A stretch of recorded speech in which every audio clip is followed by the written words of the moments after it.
Welcome, welcome, welcome.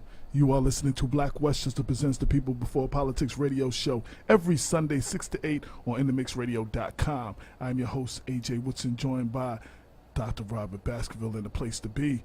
But first, before I just want to say a couple of words.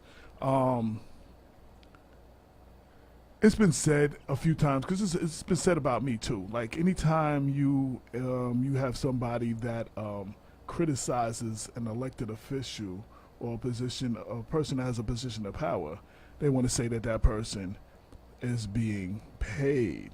Recently, an elected official, a politician, had a conversation with New York Mount Vernon news correspondent of, I see Facebook just kicked in, so for everybody on Facebook, welcome. This is Black Westchester Presents the People Before Politics radio show every Sunday 6 to 8 on NYSradio.com. So back to my opening statement. So recently this was said about Atif Khalil, that's how he's known on Facebook, Atif K. Coleman.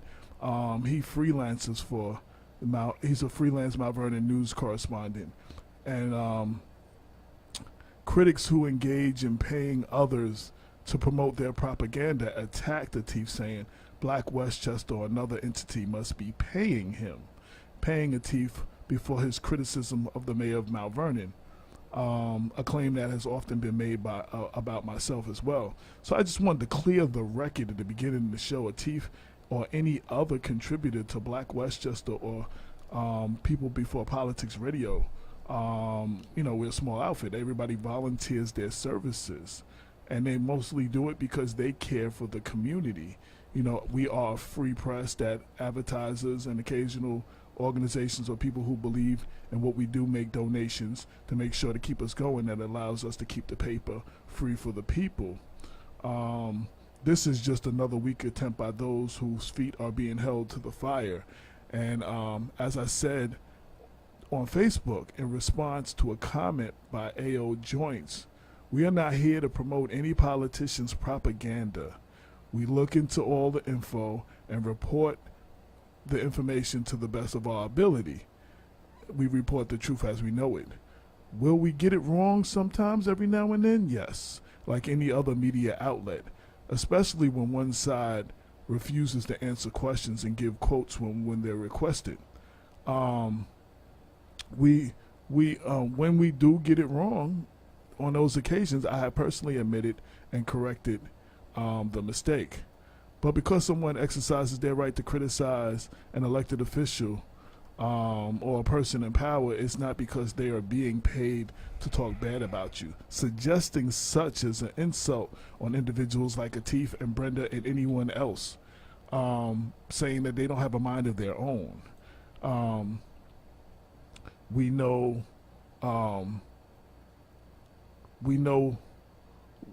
basically it insults the individual, and I just want to stand on that. We, like I said, we post what we post. We support what we support.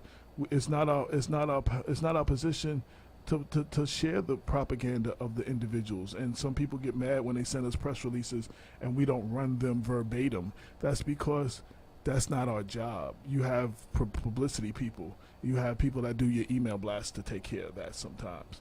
So, secondly, I want to say anyone who is paid to report the news, it doesn't take away from the facts because they are being paid. Suggesting such is another attempt to change the narrative and shift attention away from whatever it is you're doing. So I just wanted to put that out there because recently one of our people was attacked, and it's uncalled for, and I wanted to call bullshit on that. So that's all I have to say on the situation. Even Bob here has had people come up to him like, oh, they must have put a battery in your back, they must have been paying you, why are you saying these things?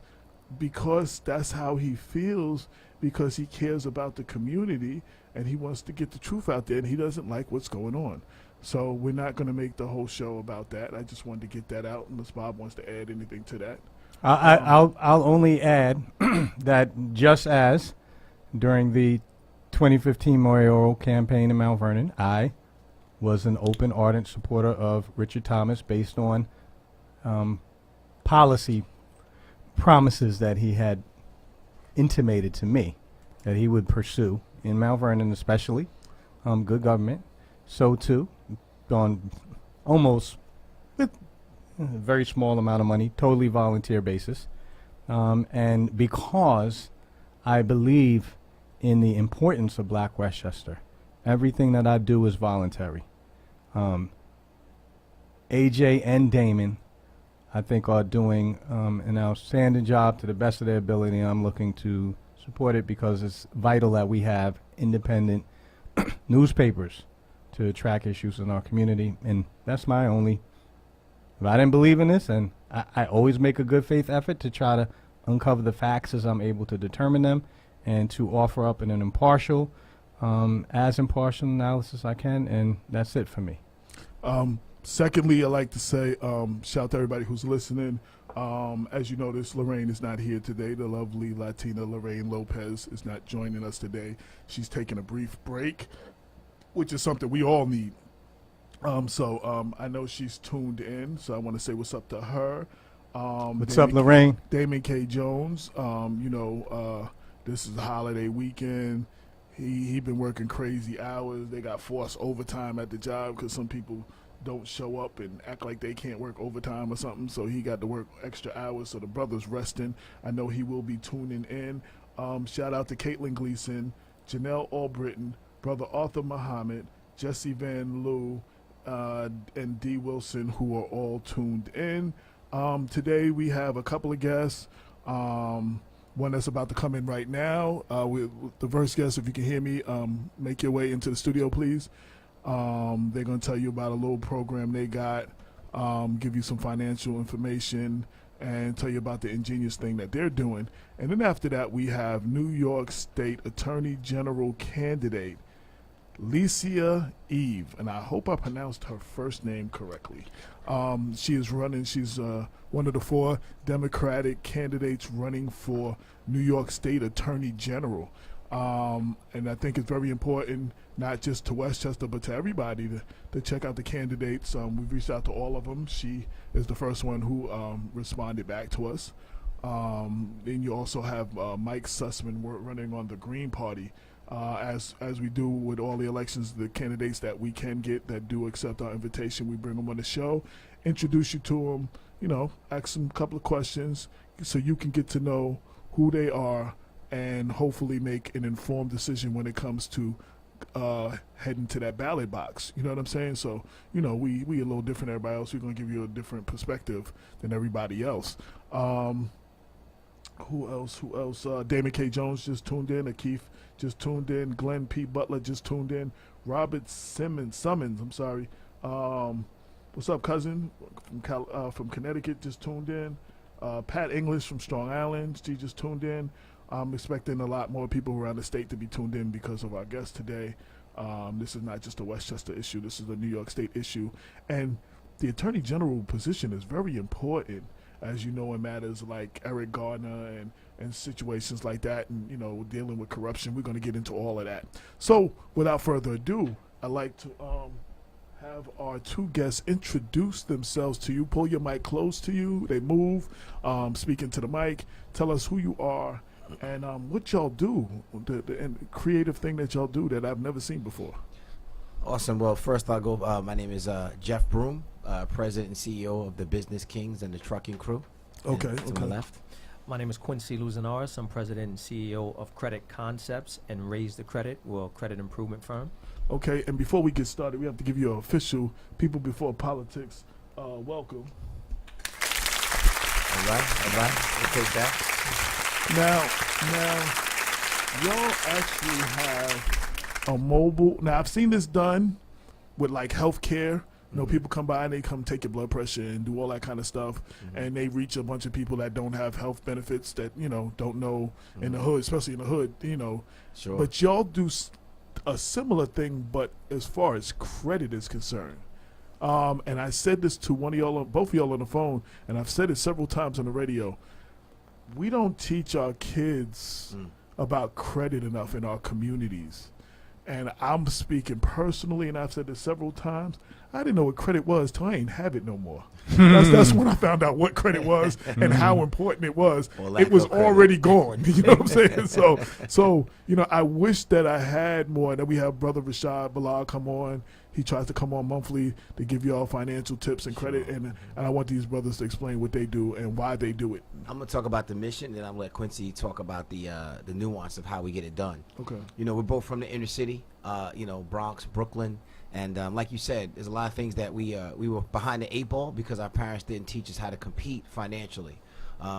We teach our kids about sports, do a great job sometimes taking them to the church, things of that nature, teach them how to dress. But when it comes down to competing financially, sometimes we fall a little short. So coming from an underserved community, understanding what it is to own in New York City or to be in New York City where the price of living is extremely high, we understand that, credit was a barrier to entry. And very simply, we believe you have to fund your dreams. And credit is that gateway to your dream car, your dream house, your dream education at times. You can't do nothing without credit. There's jobs that run your credit report now. 100%. Before you get the job, they might not get a job, exactly, a good paying job in some fields because your credit sucks. So we find that we are, because we don't have that education. It's not taught in school. One would think that it would be, right? But it's not. So all of a sudden we become disenfranchised and we become way behind the 8 ball, and we see other ethnicities prosper and move ahead in our neighborhoods, businesses, real estate, because they understand the money game and they understand how to leverage the bank and the capitalist system that we live in. So that's just part of our mission, and it's changing. Everybody can have good credit. We have the money. We just like to spend it on things, expensive pocketbooks, sneakers, things of that nature, where we should be reinvesting in ourselves financially. So Quincy came up with a phenomenal concept, because sometimes, you got to, I guess, bring it to the people, because the people might not come out. So I'm going to let him expound upon what he was able to do with that.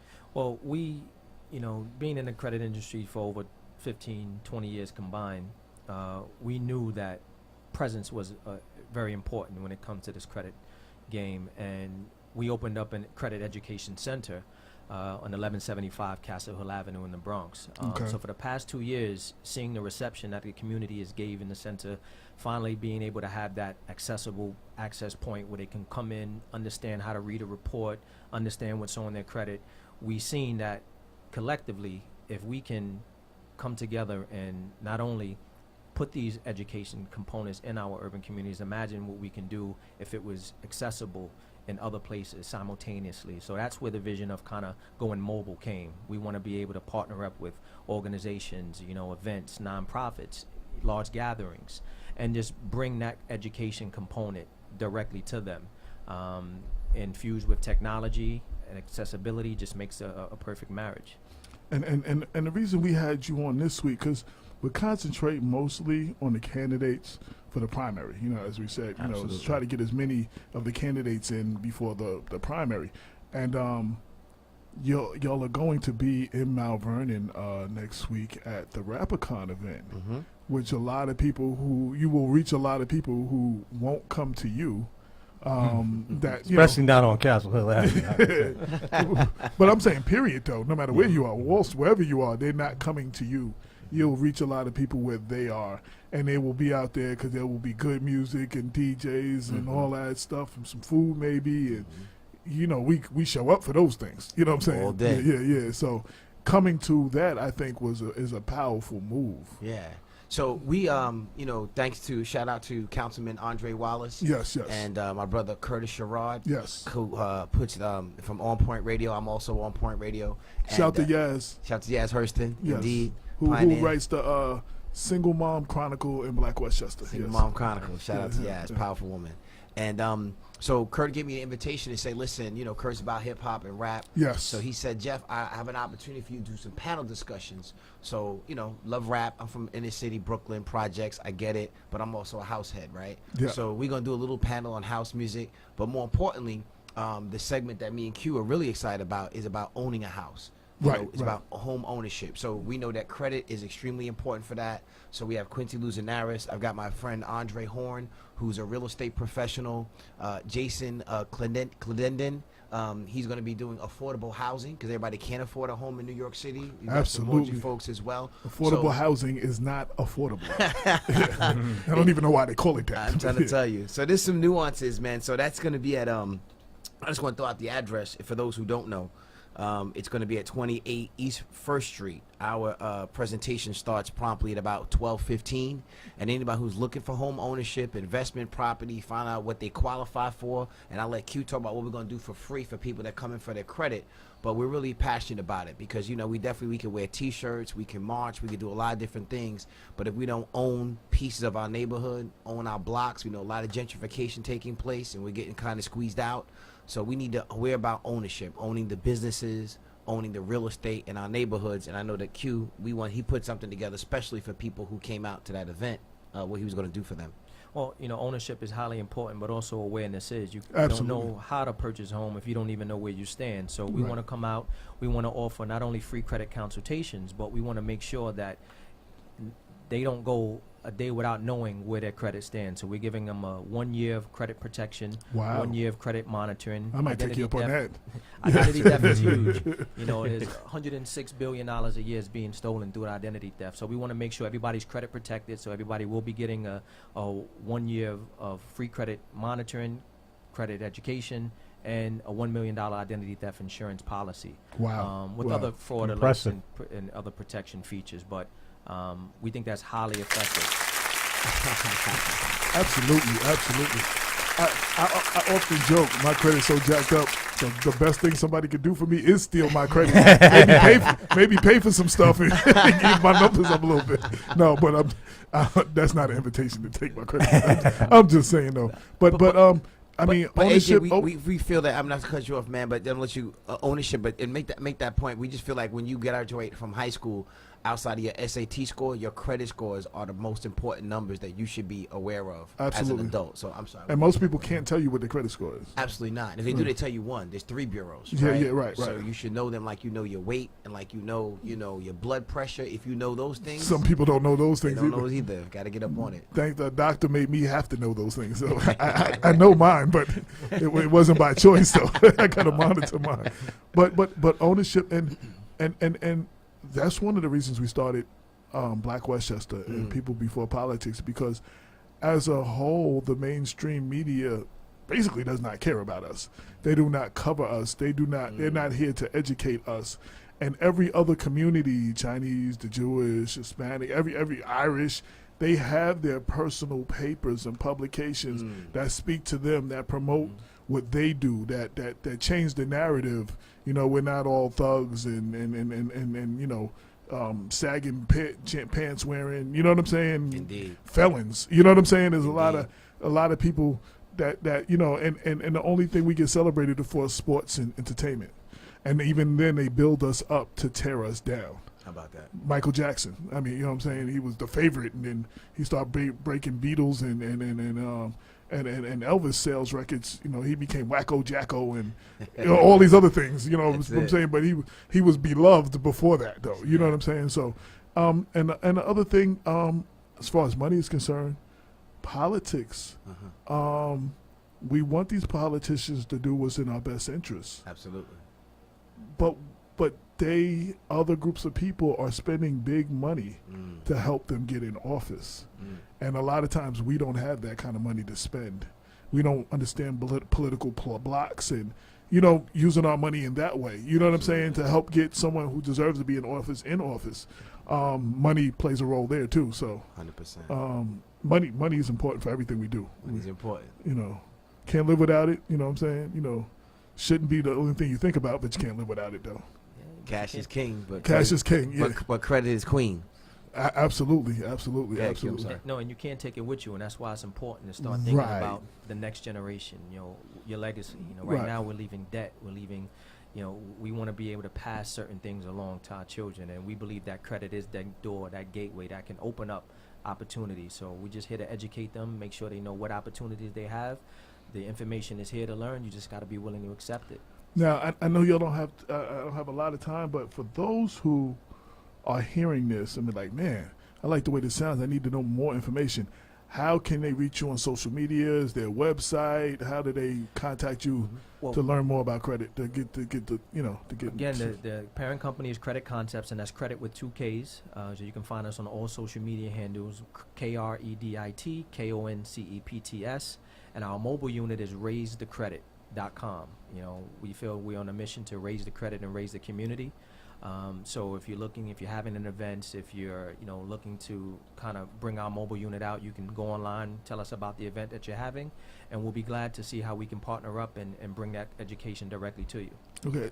And secondly, I think the best way to, if you have an organization, the best way to empower your people is empower them financially, right? Right. Capital and the ability to move money. So my company, is also the Business Kings. So we do personal funding, corporate funding for small and medium-sized businesses, access to capital. Every business needs to move forward. So we help them build out the business credit side of it as well, and access to capital. And then online, you can go in about a week or two. You go to thebusinesskings.com, and then you can get one of these T-shirts, which is it says "Impress your banker, not your boys." Yeah, I definitely, when I saw you walk in, I was like, I gotta have one of those. Yeah, we need to have I'm definitely feeling it. We're Yeah. impressing the wrong people out there sometimes, and social media certainly doesn't help because everything looks good, but your banker wants to know what's in your account, what your 401 is like, stuff like that. Yeah. So again, where will you be? What date? What's the address? Awesome, man. So it's going to be this Saturday. It's going to be awesome, man. Hopefully you guys will come out. Anybody can hear my voice. This Saturday, September 8th, 2018. The whole event starts from 12 to 6. Hang out all day with us. The panel discussion for real estate starts at 12:30. There'll be panels throughout the whole entire day. That's going to be at 28 East 1st Street in Mount Vernon. And the price is absolutely the best. It's free. Free 99. So Yep. you it's have the best. no Beat that. choice. The credit evaluation is free. We know how our people are. We like free things. Yeah. So by all means. No doubt. No doubt. I will definitely be in the house. I've been on the panel for the last 2. I was actually in the documentary. They put part of the panel I was on in that documentary that Yaz edited or produced or Yes, whatever. yes, right. Yeah. So I'm waiting to see what where's that going to be seen? I've been wanting to know where that's going to be. That's a People great keep question. asking me, when can I see it? Where can I see it? Because I did the little bootleg thing. I videotaped my scene with my camera Your and posted it. Yeah, posted just my scene, not the whole your thing, scene, right? just my scene, and posted it on my Facebook. Dr. Bob, I see that you have a question. You got a Yeah, just a quick question, guys. So I know that your program on Saturday, is going to focus on financial literacy, I guess. But Yes. but beyond the basics of financial literacy, what kind of additional services do you provide to people who are looking to enhance their credit standing, maybe to carry out some bigger projects? Great Well, question. we take a 3-step approach because it's not just about credit recovery; it's other components. So number one is credit building. Some people have credit issues but don't have any credit, and having no credit is just like having bad credit. So we make sure we give guaranteed approvals for certain things to start the rebuilding process. In addition, debt settlement. Not everything can be resolved with credit repair and credit recovery. Sometimes we got to buckle down and we got to pay who you owe. But we make sure that we pay the reduced amounts, minus the interest, minus the fees, sometimes 60 to 80% reductions. If you're going to pay, that's what you pay. And then you make sure when you pay, it's removed from the report after you pay. And then finally, those protection plans, because you don't want to invest in improving your credit and your finances and then leave it out to open for identity thieves. So we make sure that, once you start, your credit is protected. So those 3 additional services, from repairing to protecting to building, and then my partner will expand on the business. Yeah, so at the end of the day, we believe it's about business. So, we want to be in a position where, we had to put out resumes. And I went to school in Sheepshead Bay. Most of my classmates were Caucasian. I've known people that never had a resume because their uncle gave them a job, their aunt gave them a job. They owned the businesses. You look at certain ethnicities, you grow up, they're going to give you a job in that 7-Eleven or that Dunkin' Donuts or that mobile gas station or whatever it is, because their parents and family owned the businesses. So we have to own that. So we're not necessarily fishing out and putting resumes and hoping that somebody gives our son or daughter a job when we can keep that money in the family. So, the Business Kings is set up to help individuals with business plans to build out business credit. A lot of people have EIN numbers. That's a 9-digit number, as powerful as a social security number, but most people fail to realize how powerful that is, and that's how corporations move. So, we become well adept at helping people build out business credit, access a whole nother line of capital, corporate funding, so we could just, continue to move to the next level. So that small business becomes a medium-sized business, and that medium-sized business becomes a large corporation. Now that I would, on top of my personal, that I really, being a small business, that's what we need. Oh, That's yeah. 95% of business owners do not build out their business credit. That's a powerful statistic. Right. Because like you said, we got that 9-digit number. You know what I'm saying? We got Gotta that. build it out. Gotta build it out. Yeah. I wanted to say to all our listeners that who may be skeptical about the benefits of drawing on the services that Credit Concepts offers, that, I used to work for a mortgage banker in a previous life, and I had to help do some of the credit repair. And it did make a difference when people who were on the margin and, were couldn't quite qualify initially, Sure. had someone come in and help review their credit standing and offer some repair services, pay out some of those outstanding debts at a reduced rate. It really did make a difference. And I can tell you that, as the brother suggested, if you have an experienced, seasoned credit repair person on your side guiding you through the process, you may find that a lot of those debts can be reduced to a more manageable load. Exactly. So a couple of quick comments. Marvin Church, black developer from Mount Vernon, he says, I love the subject. Awesome. Andre Wallace joined us. Fire Union President, Yonkers Fire Union President Barry McGooey joined us. Westchester County Democratic Chairman and Board of Election Commissioner Reggie Lafayette has joined the conversation. Rodney Norman, a friend of mine from Long Island, has joined the conversation. Andre said, what's up, everybody? Andre. And Atif was talking about money, he said he wanted to do a fundraiser for Jamani Williams, who's running for lieutenant governor, but couldn't find a house and couldn't find someone who had money, with friends who had money that were willing to donate. How about that? You know what I'm saying? So he wanted to do it. And, we need to do more of that for the candidates we would like to, help get in. Sure. But he didn't know how to go about it and didn't have the people that he could reach out to. Most of the people he had didn't have the kind of money that they needed to donate. So he wanted to bring that point up too. So that's anything I didn't ask you that you want everybody to know. We just have to compete financially, and I think that we have the resources, we have the money to do it. We just, as a people, sometimes, and speaking from black and brown people, we just move our money around in ways that you support everybody else. It's just not intelligent. And good credit is not something that's far-reaching. It's in everyone's grasp. It's just about what's your priority, where you want to go, and what you really want to do, right? So we're in the approval business, because declines don't really get you anywhere. So, it's all about empowering. That's why I raise the credit. We believe if you raise the credit scores in your community, you will raise the community, because they'll have access to things with low interest loans on cars and everything that's else. important too. You can get a Huge. loan, but your credit is bad. That interest rate might be 29% or something, like something crazy, like something ridiculous. Eat you up. Yeah. Interest And very often, lenders are taking advantage of the lack of knowledge, especially Absolutely. of people in black and brown communities, especially when it comes to seeking credit for the purchase of homes. Absolutely. Very frequently, African Americans and Latinos who would otherwise qualify for prime credit rates find themselves being offered and accepting subprime credit loans, and it's really brothers who have expert knowledge like Jeff and Quincy, who can help us make wise choices and guide us through the credit offers that we have. And so I think that's an indispensable type of knowledge that we really need to take advantage of if we want to see increases in rates of home ownership in places like Mount Vernon. Stephen Lewis from the legendary Atlantic Star said, "Thank you, brothers, for bringing this lifeblood to the community." It's a pleasure. And shout out to Floyd Myers, big brother of Heavy D. He's listening right now. So So Floyd, yeah. So I'm going to get into my next guest, but before I let y'all go, this is too important of an issue to be squeezed into 10, 15 minutes. And I do want to invite y'all, once we get past the primary and once we get past the election and not dealing with candidates and stuff, to come and spend much more time, whether we do a whole show on it or at least an hour, and y'all can, give more information and educate people a little bit on the show a little bit. I definitely want to do that. And if you ever have something that you want to share in the newspaper for credit. Definitely, I welcome the contribution to the community, Yeah. to educate our readers on whatever, y'all would like to share or something like that. So Absolutely. I definitely thank y'all for coming, and I definitely welcome y'all back, and I hope we can continue this conversation, on a future show so we can really educate people. Well, we strongly encourage everyone to, and I'll let Q, and thank you, Brother AJ. I know this was Thank spur of you the for moment, having man, us. Yeah, 'cause yeah. we're doing this.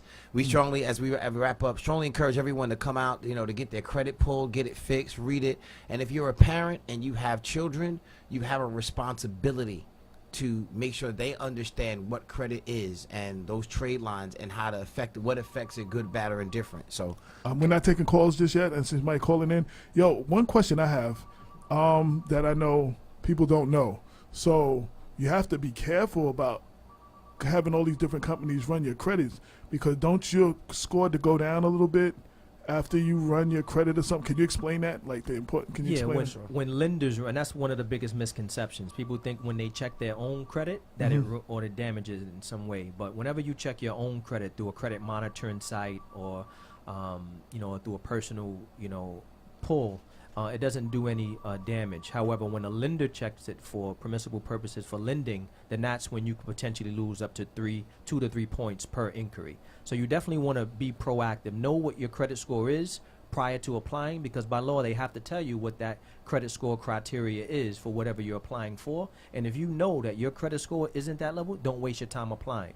As a people, sometimes we like to see where we stand by, let me check and see if I can get approved. That's not the way to do it. Check first. If you're not in a credit position, don't waste your time, because you're doing yourself damage. And by also, doing that. if you get turned down for credit, you have the right to get that report, right? Is that how it go? Can you get that report if you apply for credit for something and you get turned down? Yeah, they will send you a reason of denial. But if they don't, you still can request your credit. You can Yes, request that. Exactly. Because a lot of people just get turned down and they don't know why they got turned down, and they never see what their credit is. Well, most know why. They know they hit Well, in they a still don't position- see it though. I Yeah, mean, right. you don't know what it is. Sure. Exactly. We actually have Councilman Andre Wallace, who just joined the conversation.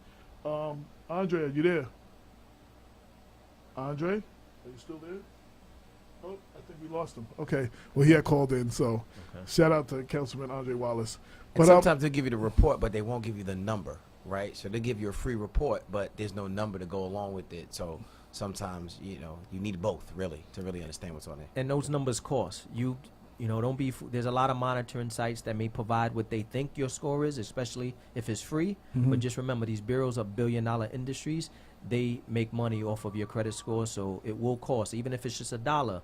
But you have to pay for accurate credit scores. Councilman Andre Wallace, is that you? Yes, it is. Yes, it is. How are you, sir? I'm good. Welcome to the show. Welcome to the show, Councilman. I just want to What's say going before you on, get fellas? started, I want to congratulate you and thank you for bringing RapperCon back to Mount Vernon. I've been to all of the previous ones. It has always been an incredible event. It's always been like a family affair, and it also, for us old heads, it's how we used to get down in the park and in those situations. And the one thing that it has done in the last few, no matter what side people on politically and who they were supporting, they all came and they all had a good time that one day. Right. And then the bickering started the next day or whatever. but for that day, it's been peaceful. And I just want to thank you for bringing that to Mount Vernon, because Mount Vernon desperately needs more stuff like that. But I know you have a comment, a question real quick before the guys go. Well, just with the RapperCon too, just wanted to mention this is an element of the way me and Curtis planned it over the 5 year of RapperCon, and the reason for the RapperCon DJCon is to bring everybody together and to get the younger people out, and you have to give them something to listen to or to gravitate to, and this was the base to do it. So now we're starting with these young brothers who are coming in and others who are coming in who's going to help and educate the community, because what we want to focus on is uplifting everybody financially. A lot of times we sit back and we say, hey, we need to build affordable housing and we need to build low-income housing. No, we need to raise those people and everybody else's pockets and dollars and jobs so that they can afford to live into any place they want to. And this is a good example because I want everybody to come out for RapperCon, come over, see these brothers, get on the bus, And you know what I'm saying? You don't even need money to get on this bus. Just get on the bus and get yourself correct. So this is going to be something that I'm encouraging everybody to come out to. I'm encouraging everybody to try to register and get in to sit at the panels and see them. And you know how the panels are, AJ. Usually they get real crowded and it's standing room only. And, before you know it, you can't get inside there. So, try to get in early, try to register, try to come up and make sure that y'all get in so you can hear these young brothers because they got a lot to say. They got a lot to offer our community. And this is a definite step in the right direction for what we want to do. I've been doing this for a long time. We're trying to get people jobs and working on that and training and stuff. But this is another element that Curtis and these gentlemen and I have put together to even move it, forward even more. So I'm just giving Rapper Khan, DJ Khan a shout out, and our young brothers there and everybody else, and hopefully everybody come out and have a good time next week. Absolutely. And we'd like to thank our guests for coming. And like I said, we definitely going to have y'all back on. Indeed. Look no forward doubt. to it, man. And I'll see y'all Saturday. Thank you. Appreciate it. Bob, thank you. All right, brothers. Y'all have a good one. Yeah, I'll see you all Saturday as well. Yes. We need to get our credit. When you talk about repairing, we talk about moving a community forward, and you talk about building a community. Yes. When we talk about building a community, we very rarely have that conversation. Empowering the people, getting their credit up is another way of empowering the community. So, people with a healthy credit records, make a healthier community. So I want to applaud these cats for what they're doing. The mobile thing is definitely, I've never seen it before. I like that idea. So now I want to get into our next guest. We have 4 Democratic New York State candidates running for the New York State Attorney General's office. And we are blessed by the presence of You said it perfectly last time. I did. Leecia Eve. I love that last name. It almost sounds like that's a nickname like on Facebook or something. Like you don't know too many people last name Eve, but definitely we definitely wanted to have you here. Like I said, we'd like to inform the public on the candidates and give them a look at it. So look at the candidates so they can make informed decisions at the ballot box. So before we get started, let me give you an official People Before Politics welcome. Thank you so much. I mean, it really is a pleasure to be here.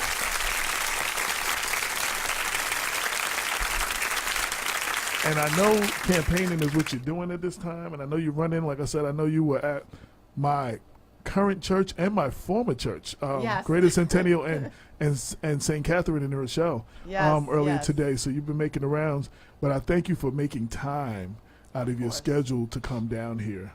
Of course, so happy to do it. I mean, I really appreciate the work that you and Bob do to help educate and inform, because I believe it's more important to do that than ever. We have so many challenges that we are dealing with as a community, as a state, as a nation. That's frankly the main reason why I'm running to be the Attorney General. But I think the more information that is out there for your viewers and listeners to have, the better off we'll all be. I mean, it's a saying that's been around a long time, but it's still true. Knowledge is power.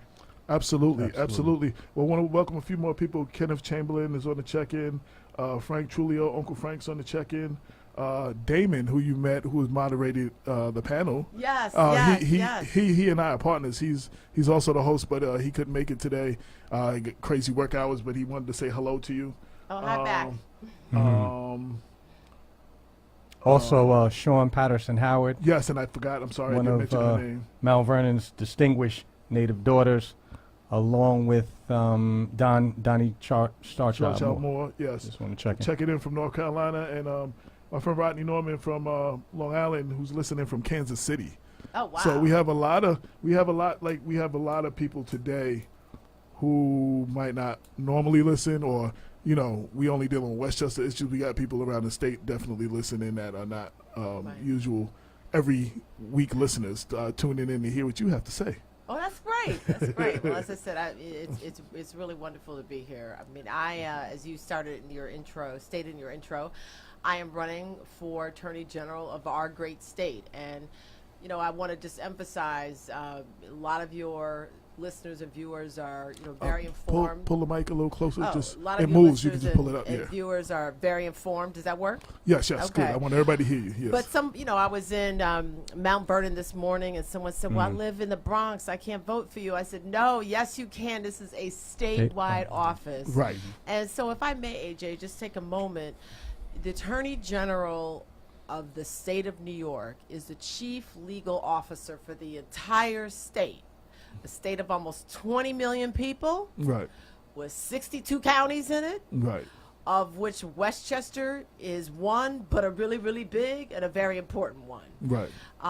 So wherever you call New York State home, whatever community is in Westchester, if you live in New York City, if you live on Long Island, if you live in Central New York or Western New York, if you're a registered Democrat, I am, with great respect and humility, asking for your vote on September 13th, and my ballot position is 7A. But I am running because now more than ever, New Yorkers need someone to protect, defend, and empower them. We've got this unprecedented assault from Donald Trump on virtually every single right that we as a people and as New Yorkers hold dear. Civil rights, environmental rights, LGBTQ rights, women's rights, reproductive rights, pay equity. He's trying to roll back criminal justice reforms that took place under the presidency of Barack Obama. There's almost no area of progress, where this president is not seeking to roll it back. And it's the Attorney General of the state of New York, frankly, more than any other state in the country, that plays the most important role in fighting against those rollbacks. And I am the most qualified, most prepared, most experienced person to not only fight back against Donald Trump, but to win. But I'm also best prepared to deal with all the challenges we have at home. And I know that, in past shows you have talked about, and your guests have talked about, the many challenges we have in Westchester and across the state. Our criminal justice system, the fact that it is unfair, particularly to black and brown young men, that predated Donald Trump. So Right. we can't blame that on him. Right. And that's an issue that we own as a community, that we own as a state. The fact that we don't have the kind of educational opportunities and the economic opportunities that all of our children should have, no matter where they call home, that also predates Donald Trump, and that is something that we own. We've got the opioid crisis. We never dealt as a state, as a nation, with the crack crisis as we should have. But with the opioid crisis is now an opportunity to get it right the second time. We have a housing crisis, not just in terms of affordability, but in terms of discrimination and in terms of people having a place that they think is affordable to live in, but when they turn over their hard-earned dollars to their slum landlords, they're living in places that are literally unfit in which to live. So we have a tremendous list of challenges that are extraordinary, that we as a state own, and at the same time we have this assault, unfortunately, from somebody who's the president of the United States on so many things that we hold dear. And so we need to have an attorney general who's ready to roll, to hit the ground running, and I am that woman, and that is why I'm running, and that is why I'm asking for your viewers and listeners' support. Now, it's funny you talked about Trump. So, Barbara Underwood, who's filled in since Eric Snyderman had to step down voluntarily, she's been very active in going after Trump because his businesses and a lot of things that were the corruption and alleged crimes took place in New York State. Oh, absolutely. And I listen, I think Barbara Underwood is doing an extraordinary job as Attorney General, so that everyone understands she is the Attorney General. She's not acting. She is the Attorney General right. until the stroke of midnight on December 31st. And then whomever wins the general election for Attorney General in November becomes the Attorney General on January 1. But her work has been extraordinary, and her work really falls into two buckets as it relates to Donald Trump. One is Donald Trump the man, Donald Trump the business person, Donald Trump, who founded Trump University, that is a sham for-profit college. It took a lot of New Yorkers and a lot of other people around the country for a ride. And so Attorney General Eric Schneiderman sued Trump University and got some compensation for people who were completely fleeced.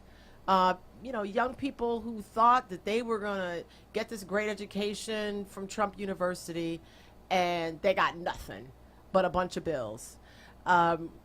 We've got the Trump Foundation, another sham.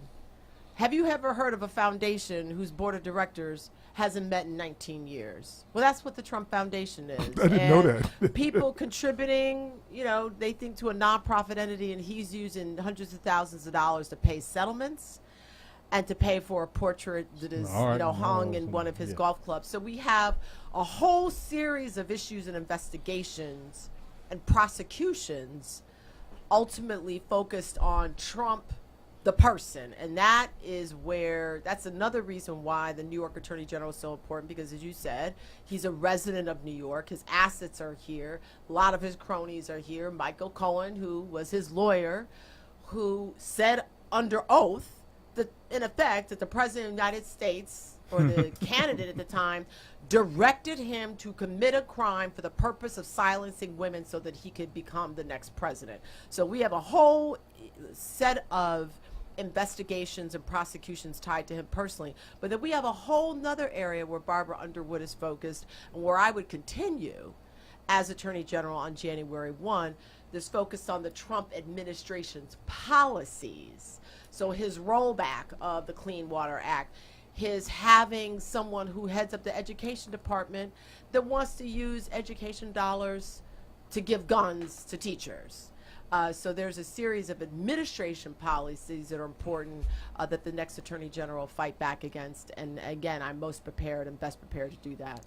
Well, I want to touch upon a bunch of topics, but one that we always talk about and comes up quite frequently on this show, and we cover in the paper, is the national thing of black men being killed by the police. Right. And we have two people on listening right now, Kenneth Chamberlain Jr., whose father was killed by the White Plains Police Department, and Stan Ridley, whose son was a black cop who got killed by the county police department, both who have called for the Attorney General's office to investigate to no avail, and they've been both fighting for justice for the homicide. And there's several other unsolved homicides, but those particular in the hands of the police. And there's other case, the Eric Garner situation, where it was against police policy.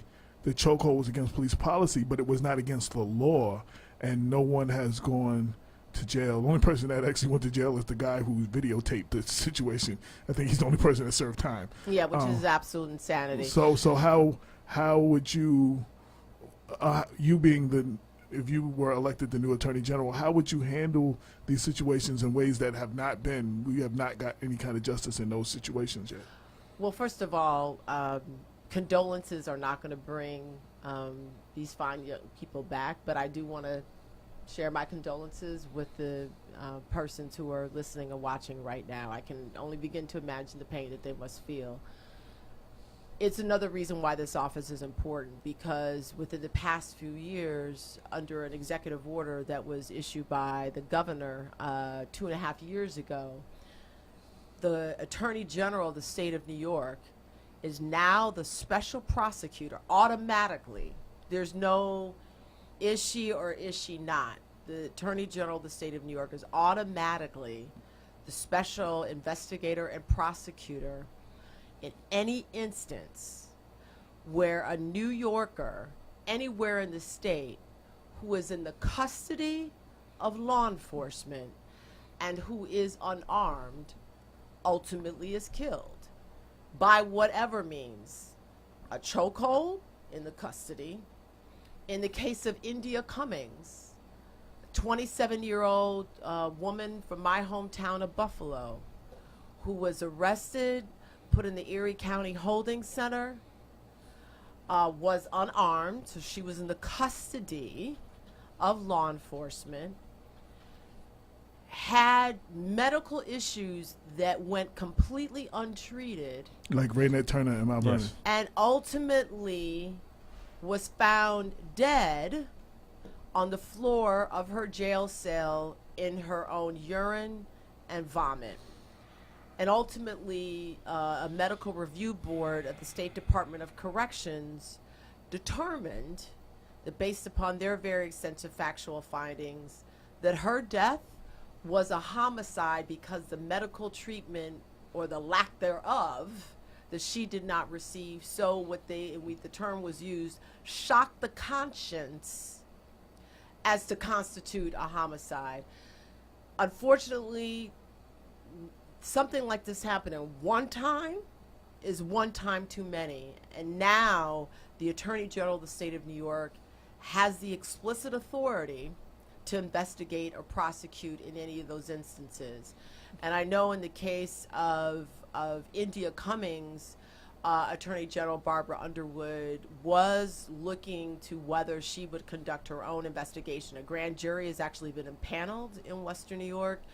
I was on the record very early on saying this case cries out for an investigation. Someone is clearly unarmed. They're in the holding cell. They're in medical distress. They're not getting the appropriate care, and they're now dead.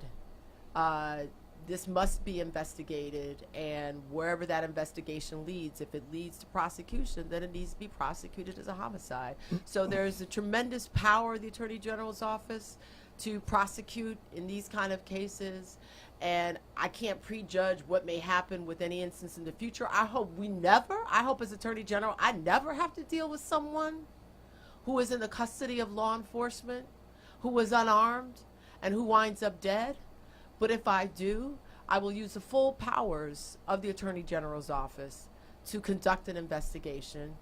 And if that investigation warrants prosecution, to prosecute to the fullest extent of the law. Now, I know there's an ongoing situation, and I wouldn't ask you to speak into particulars. The New York State Attorney General Snyderman actually brought charges up against the Mount Vernon mayor for campaign finance irregularities or whatever. Now, what I do want to ask you, so we can clear something up for the listeners, the mayor went, his attorneys, his legal representation, put out something that the Attorney General did not have, that the office did not have the authority to investigate him. And then sued I think they, tried to sue the Attorney General's office for coming after him. And then said Barbara Underwood didn't have the authority because she wasn't appointed by legislator at the time. She was just acting, but then they did vote her, and they did appoint her. So I just wondered, a lot of people don't understand about the authority that and again, and I'm not asking you to speak about the particulars of the case, because that's a case in litigation right now, but the authority of the Attorney General. Sure, no, I'm happy to. So Barbara Underwood was the acting Attorney General for a period of time, but acting or not, she has the full powers of the Attorney General. But as of May 21st, when the legislature, in accordance with the state constitution, that's a process is provided for under our state constitution, the legislature voted her in. She is now the Attorney General of the state of New York until the end of the year. Now, there have been some discussions about, well, to what extent does the Attorney General have the authority and the power, acting or not, to prosecute corruption? Let me be unequivocally clear, and I'm not going to speak to the particular situation of Mount Vernon because I don't know all the facts, right. But we have a corruption problem in this state. Right. We have a corruption problem in this state, from one end of the state to the other, and that's one of the reasons, including our end of the state and our city. Yeah, and that's one of the reasons why people are so disgusted with politics. They're disgusted with the corruption. They're disgusted with deals. That's why we don't have as many of our people going to vote as they should. Although I say, listen, you don't vote, you lose your right to complain. But back to the issue at hand, corruption. There is enormous authority and power and jurisdiction for the Attorney General to investigate corruption. Now, I believe it should be even broader than it is, but let me tell you briefly what that authority is and the basis for it. 7 years ago, the New York State Controller, who oversees, a massive pension fund, and the then Attorney General reached an agreement. It's a written document, a memorandum of understanding, in which, in short, this is what it says. The Attorney General of the state of New York is going to share the authority, the investigative power that the state controller has to investigate any allegations of corruption that concern taxpayer dollars. Because that's what the controller's in charge of, right? Managing taxpayer dollars. So, for example, an allegation of abuse of taxpayer dollars tied to an economic development program. Without question, the Attorney General can prosecute that. Alleged corruption involving taxpayer dollars used by a nonprofit or a corporation. Attorney General can investigate and prosecute that. And alleged corruption by elected officials paid with taxpayer resources if the alleged corruption concerns conduct that took place while they're getting paid as with state taxpayer funds. That is another basis for investigation of corruption by the Attorney General's office. Let me stop you right there. What if, like in the particular case I spoke on, it was the campaign finances during the campaign before the person was elected and then therefore being paid? So not speaking to that particular issue, but when it comes to campaign finance issues, and again, without getting in too much detail, but here's the kind of the 30,000 foot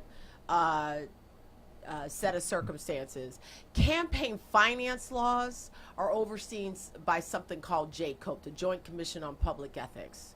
And that commission is supposed to basically conduct investigations and make referrals to the Attorney General's office in many instances if there's allegations of corruption.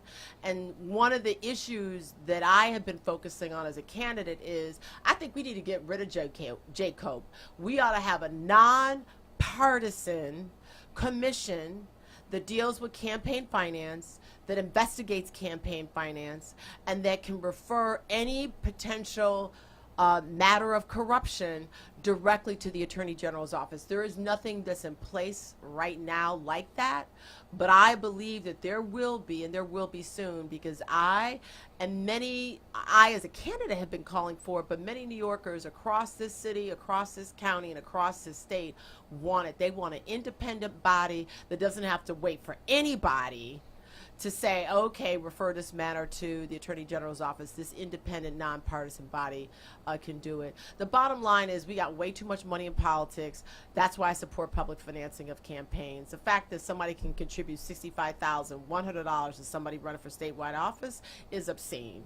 So I support public financing of campaigns. There will be no more aggressive investigator or prosecutor of corruption than I am. I am running in many respects as the most qualified, starting with the fact that I got more courtroom experience as a litigator, 28 years since I graduated from Harvard Law School, more courtroom experience than any other candidate by far. It's not even close than any other candidate in the state, starting with when I graduated from Harvard Law School 28 years ago and worked for the first black man to serve a full term on the state's highest court, Fritz W. Alexander. He's got an Irish name, but he's a black man. He died a few years ago. May he rest in peace. And first actually African-American man or woman to serve a full term on the New York State Court of Appeals, the state's highest court. So we need to clean up the corruption that is, and I hate to say this, that is really rampant. We've got to clean that up. We've got to fix it. And I will do it as Attorney General. I have one more question in that area, and then we're going to move on from that situation altogether. Yes. So in this, the state controller, I guess, figured out what was going on and referred it to the Attorney General. And that's what, in his challenges, that he said they didn't have the authority to do that. Well, again, I'm not going to speak to the specifics, but what I will tell you is that the power of the New York State Controller that oversees a pension fund of more than $100 billion and that is charged with making sure that no taxpayer funds anywhere in this state are abused, has significant authority. Now, campaign finance laws technically don't deal with state taxpayer funds. They deal with the contribution that you, Bob, or you, AJ, or I, Leecia, may make to another candidate. So in that sense, technically, those contributions are not state taxpayer funds, but the power to investigate and prosecute is broad. And I would say to any person, and again, not speaking to the particular situation involving here in Mount Vernon, folks got to be careful about violating any law, whether it concerns state taxpayer funds or not. I mean, think about it. Michael Cohen pled guilty to what? Violations of federal campaign finance laws. I believe the President of the United States should be impeached.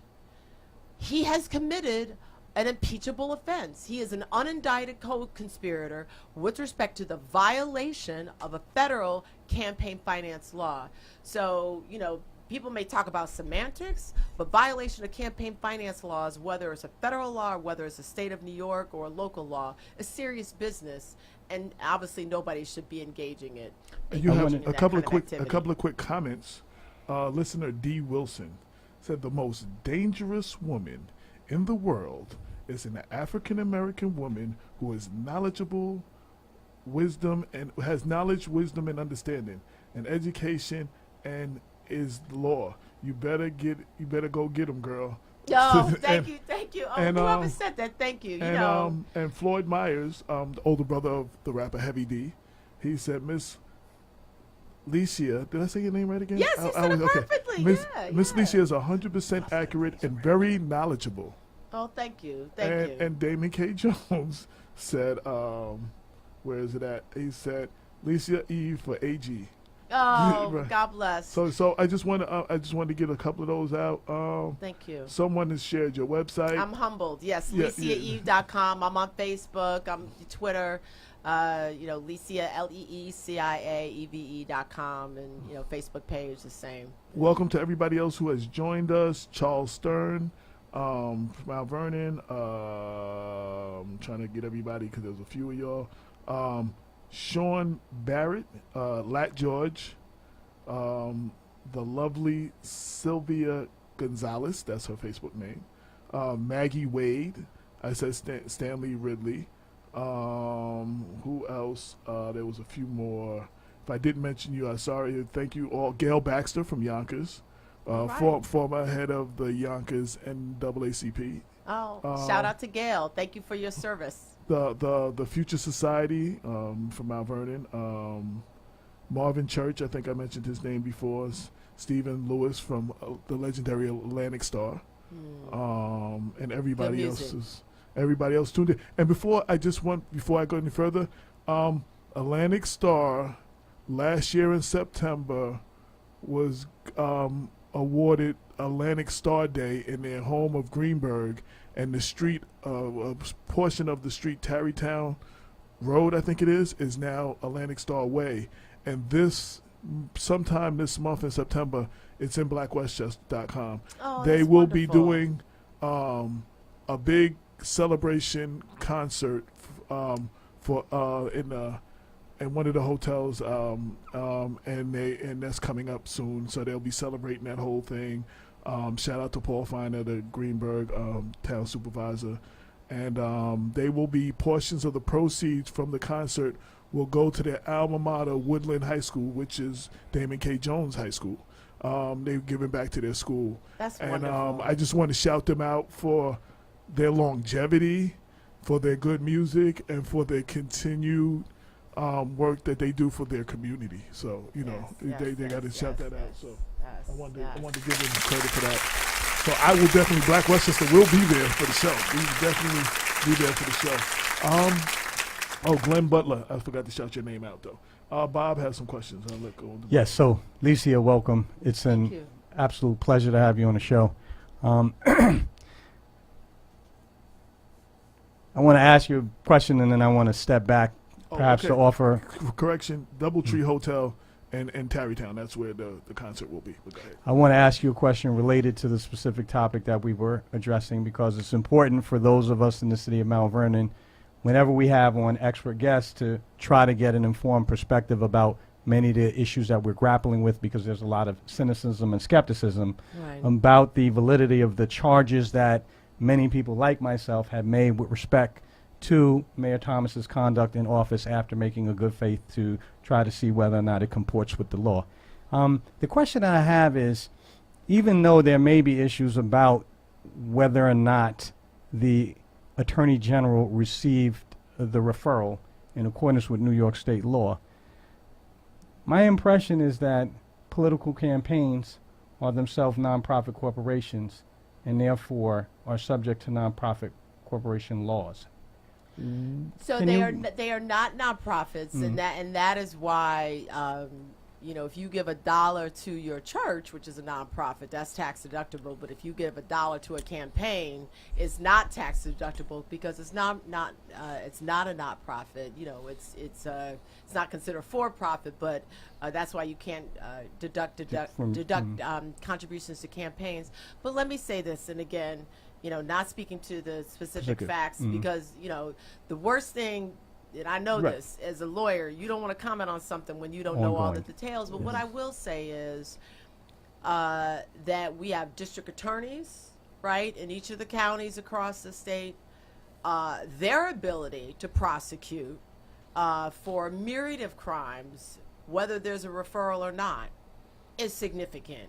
We have federal prosecutors. I mean, Preet Bharara, the former prosecutor of the Southern District of New York, is actually going to be the final co-moderator, the final Attorney General debate, which I'm very much looking forward to. Beautiful. Next Thursday. So when and where is that? That is going to be at Cooper Union in Lower Manhattan next Thursday. It's being co-moderated by Mr. Lair of NYC Radio. And the former U.S. Attorney of the Southern District of New York that President Donald Trump fired, even though he was doing a great job rooting out corruption. Right. So thank you for the clarification. Because we have such a crowded field for Attorney General this campaign season, I wondered if we could step back and actually offer up our listeners some background information about you. You said you said that you'll be ready to ready take to hit over, the ground running. And why don't you tell us about your And I will tell you, I'm really proud. I woke up yesterday morning to an endorsement from the Albany Times Union, which is the state capital's paper, unanimously endorsing my candidacy, and the Queen's Tribune. So everybody Googles Queen's Tribune and Leecia Eve. They made a point of saying that every single member of their editorial board, there was unanimous agreement that the Queen's Tribune should endorse my candidacy. But a little bit about myself: born and reared in Buffalo, New York, the daughter of two great public servants. My mother, who taught English for 33 years, and in her retirement, never being paid $1, founded what became the largest and most comprehensive alternatives to incarceration for women in the state of New York in the state's history, for which she received national recognition. But many people know my father. If any of your listeners out there are EOP or HEOP graduates, they went to college because of my father, Arthur Eve from Buffalo. He served with distinction in the New York State Assembly for 36 years, the first African American to be deputy speaker. He served in that role for 20 years. He first ran for office in 1967. He ran, I should add, as not the party endorsed candidate, but ran and won, and as a freshman member of the Assembly, crafted the legislation that created the EOP and the HEOP programs, through which more now than 100,000 primarily black and brown young men and women have gone on to college who otherwise might not have been able to go. And I say that because I'm 54 years of age as of last week. I'm proud of my efforts over my entire adult life to improve the lives of New Yorkers, but I stand on the shoulders of two extraordinary people that I'm proud to call my parents. But born and reared in Buffalo, product of the Buffalo Public Schools, Smith College, the John F. Kennedy School of Government, Harvard Law School. Yes, I went to law school with both Barack and Michelle. I knew them individually before they even met each other. She was Michelle Robinson back in the day, but as fierce as she is today, that's exactly how fierce she was when we were in law school almost 30 years ago. As I mentioned earlier, clerk for a judge on the New York State Court of Appeals. And so people understand this. The State Court of Appeals is like the Supreme Court of the United States, but it's the highest court for New York State. So for 2 years, I'm having discussions with judges on the state's highest court about the most fundamental legal issues of our time, based upon the state statute and state constitution. I have more courtroom experience than any other candidate in this race in federal courts across the state.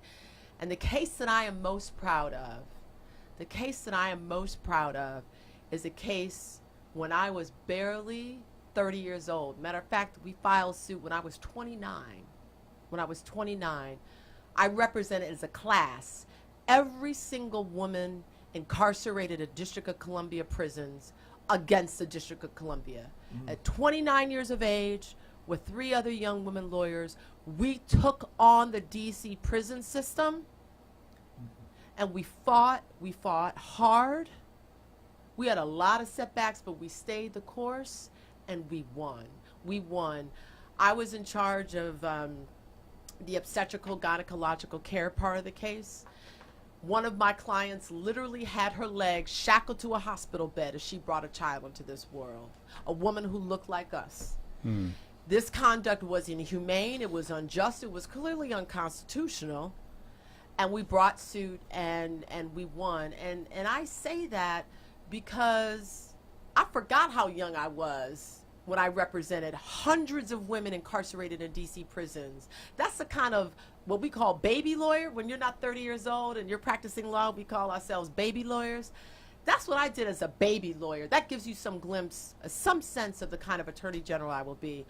After that, I served as one of Joe Biden's counsels when he was a top Democrat on the Senate Judiciary Committee, helping him advance positive immigration reforms, and most significantly, helping him implement the Violence Against Women Act, which he authored, working with hundreds of organizations across the country whose sole purpose is to support survivors of domestic violence and physical assault. I worked for Joe in 95 and 96, and here we are in 2018.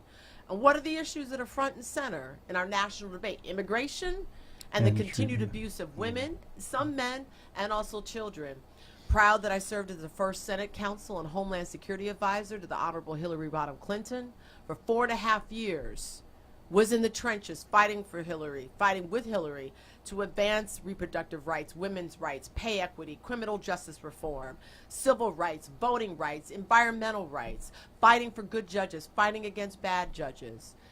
I'm proud that I worked with a lot of black women in particular in Westchester and across the state and across the country, because a lot of people saw this bust in the United States Capitol, the rotunda, of women who were great suffragists who fought to get women the right to vote.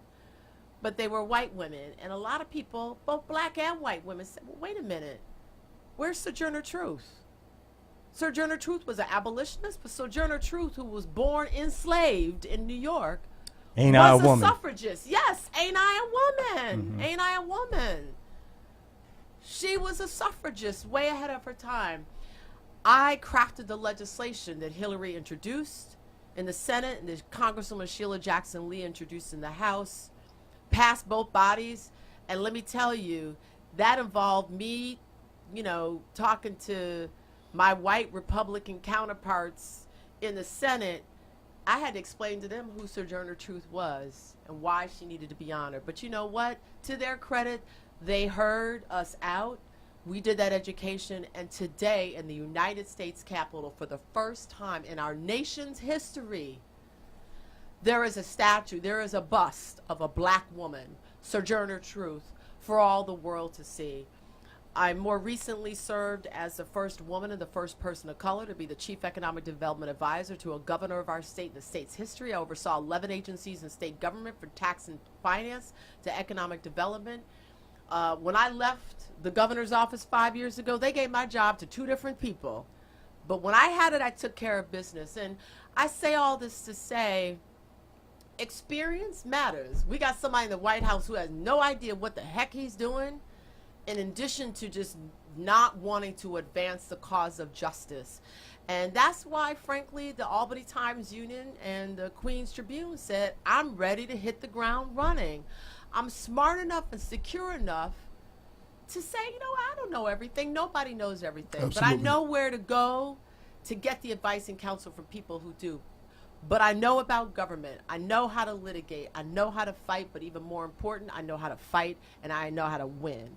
And that is why I believe I am the most qualified, most experienced, most prepared candidate to take on Donald Trump and win, and to deal with the issues that we have to deal with at home and help us as a community move forward in addressing them. A couple of quick comments. So Charles Stern of the Amani Charter School in Mount Vernon said, I wish this lady was running for governor. And Latif said, give it time. And D. Wilson, I gave you the comment before, she said, the queen has arrived. Oh, God bless everybody who made those comments. Listen, I grew up, my parents taught me those of us who can fight need to stand up and fight for those who can't. The biblical version of that is, to whom much is given, much is required. Right. And I've been extraordinarily blessed in my life. And it's only half over. I'm 54. I got a long way to go. I have much more to do, much more to serve, much more to accomplish, because we got a lot more to do in our communities. But we all got to step in and deal with this nonsense. And not everybody has to run for office, but there is a role for all of us to play. And this is the role that I feel best prepared to play on behalf of all New Yorkers, because it's crazy, and I'm running as Attorney General because we have to have somebody to defend and protect and empower all New Yorkers.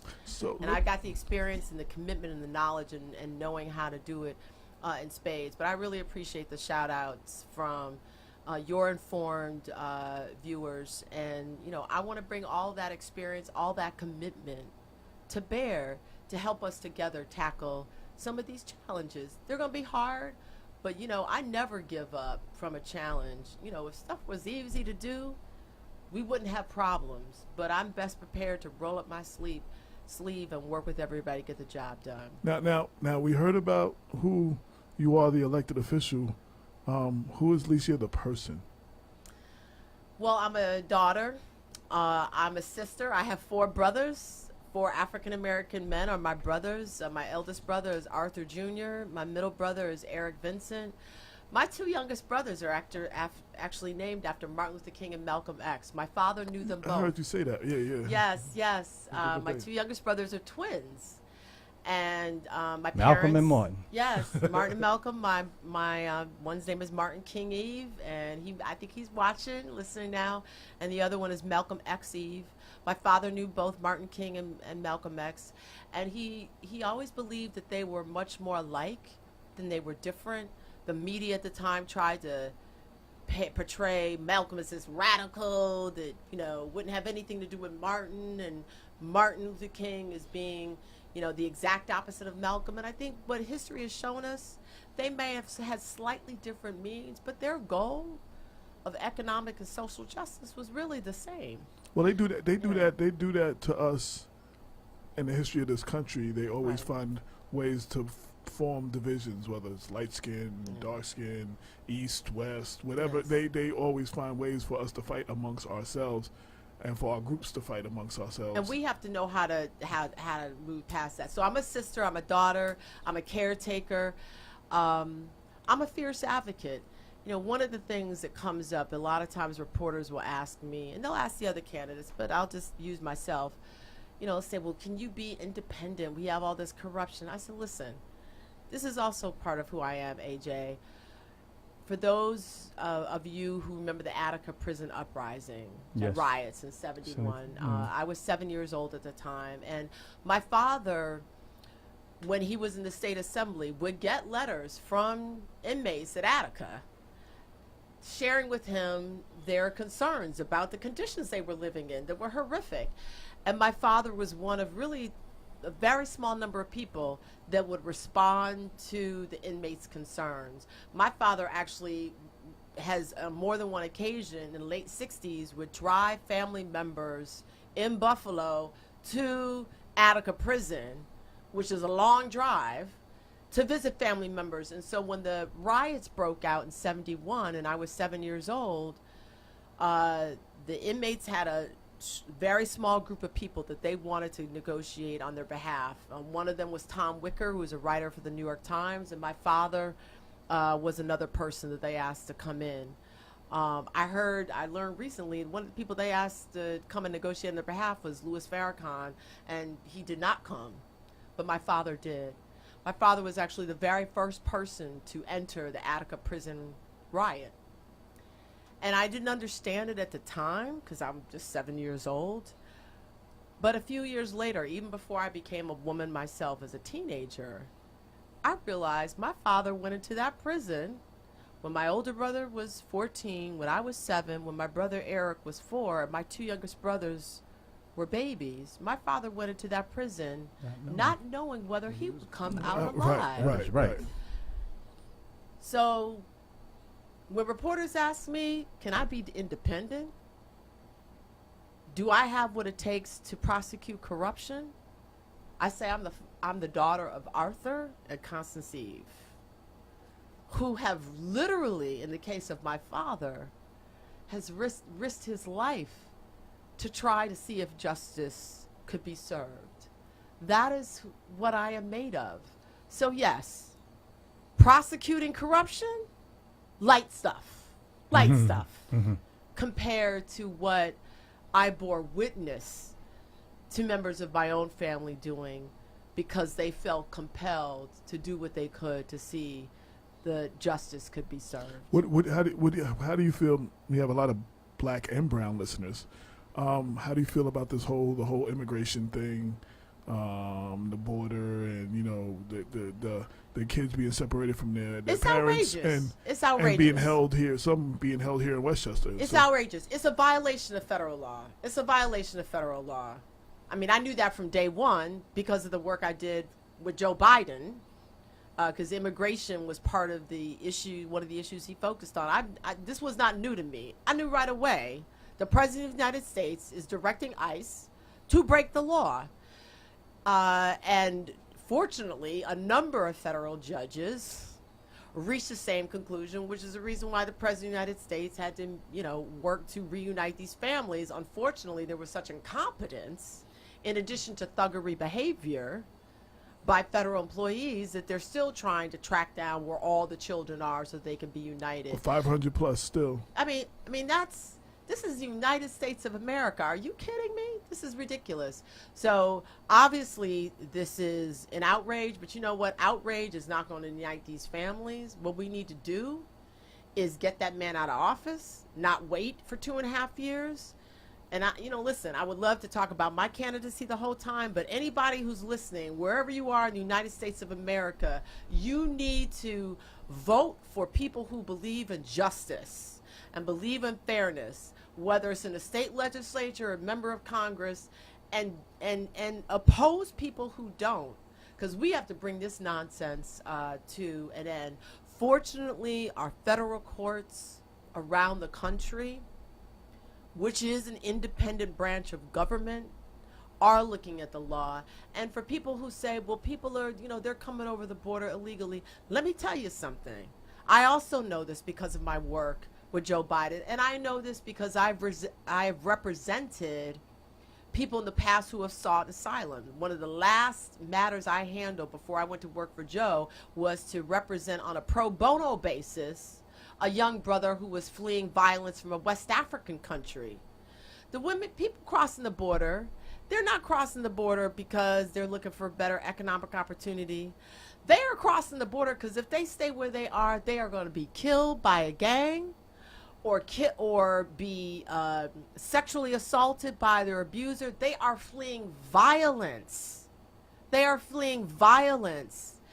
That has, for decades, been a completely legitimate basis to seek asylum in the United States. So anybody crossing the border, if they're going through a checkpoint, even if they do not have their papers, if they are fleeing violence, they, under our existing federal laws, are entitled to have their day in court, so to speak, and be granted asylum. So what about what they were saying, that domestic violence doesn't count? Like, they were trying to say the people fleeing for domestic violence, they were trying to say that they don't qualify for asylum. Absolutely not true. The President of the United States, who tries to, implement policy by tweets when he's had too much caffeine at 3 o'clock in the morning, has said that.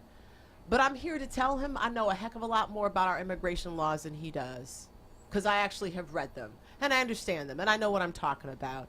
And that's just simply not the case. That's just simply not the case. So whether you're fleeing violence from an abuser, violence from a drug cartel, violence from a corrupt government, those and other reasons are bases to seek asylum. It doesn't guarantee that you will get asylum, but it is a basis to seek asylum in this country, and that should never change. That changes who we are as a country. The 2 comments from Gail Baxter, former president of the Yonkers NAACP.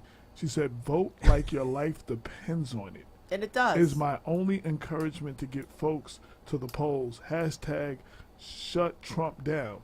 Damon K. Jones wrote, "If Leecia does not win, and I wish she will, we will have an opening in a few years in the Westchester County District Attorney's Office." Well, listen. One of the things, I don't think I said my ballot number. So my ballot number is 7A. Yes. 7A. Believe in Eve. Believe in Eve. Leecia Eve. Believe in Eve. Everybody knows Eve from Adam and Eve, right? She may have gotten the apple, but in this case, Eve is goodness. 7A. For those of you who believe in luck, 7 is a lucky number. For those of you who are children of God, as I am, the number 7 is a fabulous biblical number. It means perfection and completeness. So just remember that. Believe in Eve, Leecia Eve, 7A. And let me also remind your listeners and your viewers that, primary day is on a Thursday this year. Now, do you know why that is? Yes. So it's Thursday, September 13th. The reason why it's on a Thursday is because that Tuesday is September 11th, right? The anniversary of, the most significant terrorist attack on our nation. It's also a Jewish holiday, and so for both reasons, the New York State Board of Elections moved the election from Tuesday, September 11th to Thursday, September 13th. So I know it's confusing, but I can't underscore enough. Listen, I hope everybody votes for me because I'm running as the most qualified, most experienced candidate. Vote 7A, believe in Eve. But I'm going to just go out and say, you know what? Even if you don't vote for me, please just go vote. Absolutely. Because if you don't vote, not only are you losing your right to complain, but even more important than that, you are disrespecting the sacrifice that our ancestors made so that each and every one of us could register and vote without fear and intimidation. I mean, sometimes we have to remind people that literally there are people who lost their lives. They were lynched or burned alive or shot or beaten to death to ensure that each and every one of us, black, white, man, woman, young, old, rich, poor, to ensure that each and every one of us, but particularly black people, could register and vote without fear and intimidation. And so if you say, you know what, I don't feel like taking 15 or 20 minutes, I mean, I got to say shame on you. Well, shame on you. I want because that's disrespecting that sacrifice. So please vote. And please vote for me, I ask, as the person who is best prepared to take on Donald Trump and to win and to deal with the challenges that we have at home. A jacked up criminal justice system, lack of educational economic opportunity for all of our children, We got the opioid crisis we have to deal with. We have the housing crisis we have to deal with. We've got, bad voting laws. We got some of the worst voting laws in the country. That's all those issues. Those are on us as the state of New York to fix. And I am best prepared to work with all of you to help us address those issues so that our communities and our state can be as strong, as powerful, and as empowered as they can be. Absolutely. And I want to add a couple of things to that. Shout out to Naz Duncan, young lady in Mount Vernon fighting for the justice of her son who was gunned down in the streets of New York, and has not been able to find justice for that situation.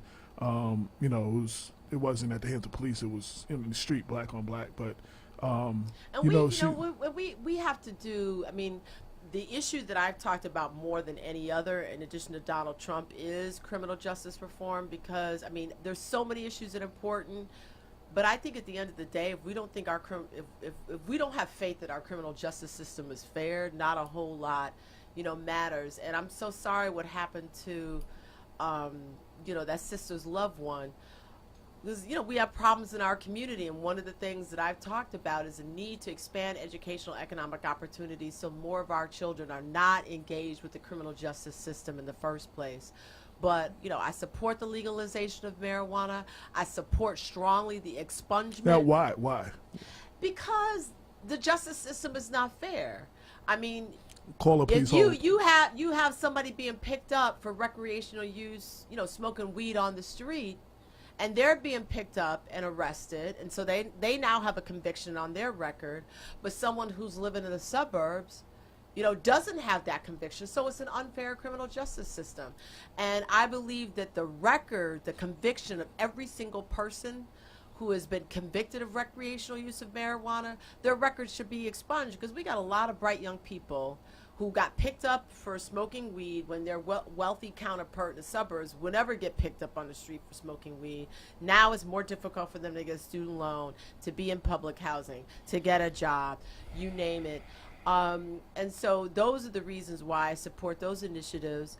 But I also strongly support greater transparency in police disciplinary records. Listen, the vast majority of law enforcement, I am not going to be on this show slamming law enforcement, because, when I'm walking down my neighborhood, which is a transitional neighborhood, I appreciate that there are cops on the street that do treat people with respect. And I believe the vast majority of people in law enforcement are good people who are trying to do the right thing. I think the person who hates a bad cop more than anybody else, other than the victim of the conduct of the bad cop, is a good cop who does play by the rules. Absolutely. But we, in any instance, and I'm on record saying this, in any instance where someone has been killed or physically harmed as a result of police conduct or conduct of correction officers, like at Rikers Island, their disciplinary records need to be made available to the public.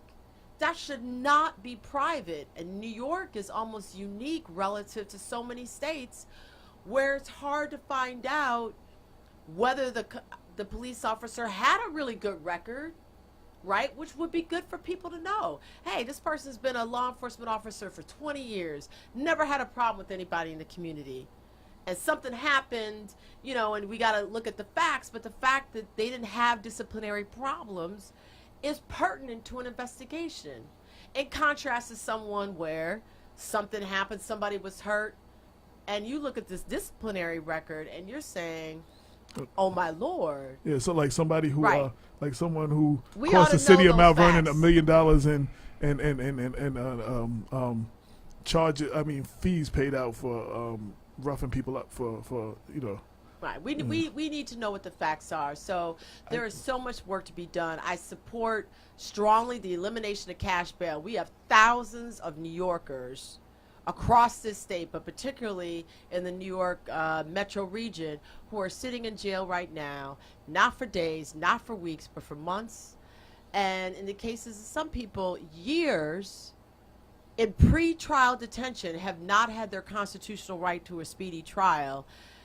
And the only reason why they're in jail and somebody else isn't for allegedly committing the same crime is because they didn't have the cash to get out. I said somebody's working on something, no cash bail. I got a couple of comments. Marvin Church said, I am a SUNY Albany grad. And I SUNY. SUNY I'm Albany sorry, grad, SUNY. yes. And I knew your dad and the late Norman McConney. Jr. Oh, yes. We have a caller. SUNY. I'm Albany. sorry. Oh, wait. Hold on. That was me. Yes, Let me turn it- SUNY stands for State University of New York. It's one of the state's. SUNY Albany is a spectacular four-year college university. Yes. Caller, please, are you on the People Before Politics radio show? Please state your name and your purpose for calling. Hey, yo, it's Damon. Oh, Damon. D, what up, I didn't man? even recognize the number. Okay. Yeah. This is that secret phone number that I The bat phone. Okay, there you go. Yeah. No, I Leecia, I apologize. I couldn't make it. I couldn't make it tonight. You know, I know I invited you. Well, you're here in spirit. Yes, and I watched the whole show, and like many that are on Facebook and watching, we are very impressed. Please stay engaged. You know, I think a lot of people are going to support you. I see it on the thread, and I'm going to support you because I like the history of the struggle, and you understand. Oh, thank you. I'm very honored by that. Yeah, I couldn't. At the debate, but after hearing you for an hour talking, I think a lot of people will be impressed about what you have been doing, and your experience even in legislation is great, and your understanding of procedural justice for people of color. It's refreshing, Thank you know. So I'm going to get behind you, and I hope everybody else is listening will get behind you on this Democratic primary. And like I said in the thread, we always have a DA's opening in a few years. and I am dead serious about that. And people that know me that's listening, they know I'm dead serious. Well, listen, you know what? I am so blessed and humbled, frankly, to be able to seek this office, because running for office is not easy. It's hard, but you know, it's a blessing. It's an honor. It's an honor for being able to make my case, and frankly, it's even more of an honor to hear from New Yorkers who have struggled and who are continuing to struggle, but who have the courage to try and turn their lives around. You know, I spent a good portion of the day at the Fortune Society. This is probably 2 weeks ago, and it's based in New York City. It was founded about 50 years ago, and its sole purpose is basically to help with reentry for brothers who have done time. In some cases, we've been incarcerated for a very long period of time. And I was supposed to come and talk for 10 or 15 minutes. And I wound up speaking for about a half hour, and I took probably about a half hour, 45 minutes of questions. And I wound up being at the Fortune Society for basically most of the day, pretty much shaking the hand with every single person who had done time, because frankly, they made a mistake, but they paid their debt to society. And I was honored to be in their presence. Because I know it's hard. It's hard. Here you are, you've been incarcerated in some cases for years, and then you're out and the world has changed, and then you're expected to find a job, not get in trouble, reconnect with your family you haven't seen. There are all these issues you have to deal with, and here are all these brothers who are trying so hard to really turn their lives around, so they're not going back to prison, and so they can lead productive lives for themselves and their families. And so I take strength from so many New Yorkers that I'm so honored to be in their presence, no matter where they are, whatever their position, whether they're a university president, whether they're a teacher or doctor, or whether they're someone who was previously incarcerated, whether someone who was battling, addiction, but has the courage to go to get treatment. And in that instance, I've asked them, you know, if I were Attorney General, what would you want to have happen? They said, listen, 15 days is not enough. Insurance companies need to give 30 days. I had a treatment counselor say to me, I was in the back of a Lyft car. Every time I'm in a Lyft, you know, I give my campaign literature to the driver. I ask them to vote for me, 7A, and they're so shocked that, you know, they got, you know, potentially the next Attorney General in the back seat. And I always ask the Lyft drivers, I asked them about their issues. One of the last Lyft drivers I got was a gentleman who works in a treatment facility, and he said, Leecia, even after people are completely clean after 15 or 30 days, we put them right back where they were before. They're going back sometimes in the same place with other people who are using. So how can we expect them to be successful? We need to do a whole lot more to transition people, whether they've done time or whether they've come clean through a drug treatment program. And, you know, all of this is not necessarily the purview of the Attorney General's office, but the goal of the Attorney General at the end of the day is to do justice. It's to do justice. Exactly. And I will be a tireless fighter to working to ensure that justice is served and that our communities are as strong as they can be. But I can't tell you how humbled and honored I am to have your support, Damon. I mean, you have been on the front lines in keeping our communities safe for so long. You bear witness to so much what we have accomplished and what we have yet to do, and I'm just extraordinarily honored to have your support. So thank you so much. Oh, thank you. Thank you. Thank you.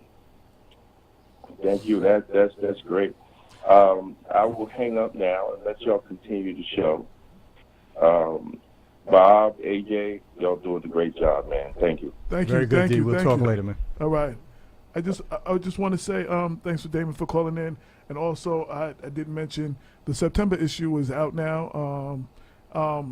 It should be hitting the streets over the next couple of days, wherever it hasn't hit the streets yet, and the digital issue, I just posted a link. You can read it right now. The digital issue, very powerful stories in there, including the cupcake cutie standoff. I don't know if you heard about that. No, the day after Damon hosted the forum. Yeah, White Plains. the next day, the mayor of Mount Vernon had his daughter's Circumvented the administrative procedures. right. Had his daughter attempted to have his daughter's shop shut down without due Damon's process. daughter's Yeah. shop? Yes. Yes. Oh my Lord. Oh. So and we were saying that it was retaliation for David being a big critic, but someone further up in county government called and said, that has more to do with what you did last night.